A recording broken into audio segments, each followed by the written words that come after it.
How to set adapt sound, preferred ear for calls, left or right on the Samsung Galaxy S25, S25 Plus, Edge or Ultra. First, tap on the home button to return back to the home screen. Then swipe down at the top to open up quick settings. In here, tap on the settings icon. Then scroll down and tap on sounds and vibration. From here, we then scroll down and tap on sound quality and effects. Then tap on adapt sound, tap on the left hand side panel. Now scroll down and tap on the settings icon based on your selection. Then tap on prefer ear for calls. From the pop-up you could choose left or right.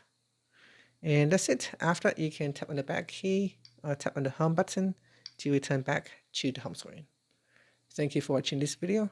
If you find it helpful, please like and subscribe to my channel for more videos.